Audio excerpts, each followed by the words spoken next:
საკრებულოს თავმჯდომარე თბილისის მერს საზოგადოების მოტყუების მცდელობას შეადანაშაულებს. ირაკლი შიხიაშვილის თქმით, ჯერ კიდევ მაშინ, როდესაც ახალი უმრავლესობა უმცირესობაში იყო, იგი უგულავას 21 დეპუტატის ხელმოწერით მიმართეს, რომ მუნიციპალურ საწარმოებში შექმნილი სამეთვალყურეო საბჭოები გაუქმებულიყო. თბილისის ბიუჯეტიდან გამოთავისუფლებული სახსრები კი თბილისის საბავშვო ბაგაბაღების პრობლემების მოგვარებაზე მიმართულიყო. როგორც შიხიაშვილი ამბობს, უგულავას 2007 წელს რომ არ გაეყიდა და გაესხვესებინა ბაღები, დღეს სკოლამდელი დაწესებულებების დეფიციტის პრობლემა არ დადგებოდა. 2007 წელს ქალაქ თბილისის მერს რომ არ გაეუქმებინა 40 ბაღი, დღეს ესეთი მძიმე და სავალალო მდგომარეობა არ გვექნებოდა ქალაქში. საკრებულო მზად არის ყოველგვარი ტრანსფერის გარეშე გამონახოს ბიუჯეტში ქალაქის შესაბამისი სახსრები იმისათვის, რომ ის საჭირო რაოდენობა, რაც დღეს ძალიან ჭირდება თბილის საბავშვო ბაღებით, აშენდეს და თბილისელებმა უფრო მეტი კომფორტით იცხოვრონ ქალაქში და მათი ბავშვები იყვნენ ბევრად უკეთეს პირობებში, ვიდრე დღეს არიან. არც ერთი ბავშვი თბილისში არ უნდა იყოს ბაღის გარეშე. გიგი უგულავამ გუშინ განაცხადა, რომ ბაღებში მნიშვნელოვანი პროექტების განხორციელებისთვის დედაქალაქის ბიუჯეტში 13 მილიონი ლარია გათვალისწინებული. ასევე ისაუბრა მთავრობისა და მერიის ერთობლივ პროექტზე, რომელიც უახლოეს 3 წელიწადში ქალაქში 25 საბავშვო ბაღის მშენებლობას ითვალისწინებს. უგულავას ამ განცხადებას დღეს საპარლამენტო უმრავლესობის ერთ-ერთი ლიდერი თინა ხიდაშელიც გამოეხმაურა. მისი განცხადებით, წლების განმავლობაში ბაღების რეაბილიტაციისა და მშენებლობის მოთხოვნას მერია უყურადღებოდ ტოვებდა.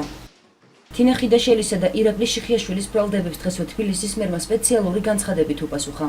ქალბატონ თინას ცილისწამების უცნაური ფორმა აქვს არჩეული. ჯერ ადამიანს ბრალსდებს და იქვე ამბობს, რომ ფაქტებს ეხლა სწავლობს და გვარებს მოგვიანებით დაასახელებს. მინდა მარტივად და ლაკონურად გითხრათ, თქვენი ტყუები და თან ურცხვად, ეს კი მხოლოდ თქვენი პრობლემაა.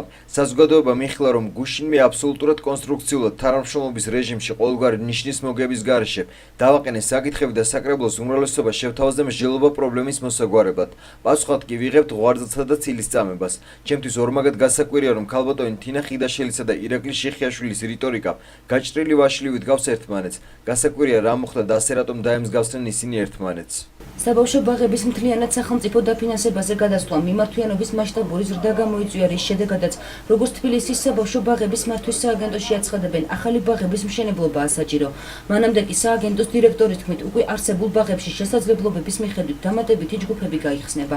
ხდება ძველი გაუქმებული საბავშვო ბაღების გადმოცემა თბილისის მერიისათვის, ისეთი როგორც მაგალითად საქართველოს რკინიგზის საუწყებო ბაღები, ალბათ შემოდგომისათვის იქ ახალი ბაღები დაფუძნდება, რომელსაც ჩვენი სააგენტო მართავს. კერძო ბაღებზე, რომელიც აქამდე ფუნქციონირებდა, თითქმის დაკარგეს ესე ვთქვათ პერსპექტივა. ამიტომ ვფიქრობთ იმაზედაც, რომ დადგინდეს ვაუჩერი, რომ თითოეულ ბავშვზე მოხდეს ამ ვაუჩერის გაცემა და მათ საშუალება მიეცეთ არამატ სახელმწიფო ბაღებში გამოიყენოს ეს ვაუჩერი, არამედ კერძო ბაღებში. ამით ერთის მხრივ ჩვენ მოვხსნით საბავშვო ბაღების ზოგადად ამ მოთხოვნას და საშუალებას მივცემთ კერძო ბაღებსაც, რომ განვითარდეს პარალელურად სახელმწიფო ბაღების განვითარებასთან ერთად. პარლამენტის მიერ მიღებული კანონპროექტი, რომელიც მუნიციპალური საბავშვო ბაღების მთლიანად სახელმწიფო დაფინანსებაზე გადასვლას ითვალისწინებს, საკანონმდებლო მაცნეში პრეზიდენტის ხელმოწერით უკვე გამოქვეყნდა და ის 1 სექტემბრიდან ამოქმედდება.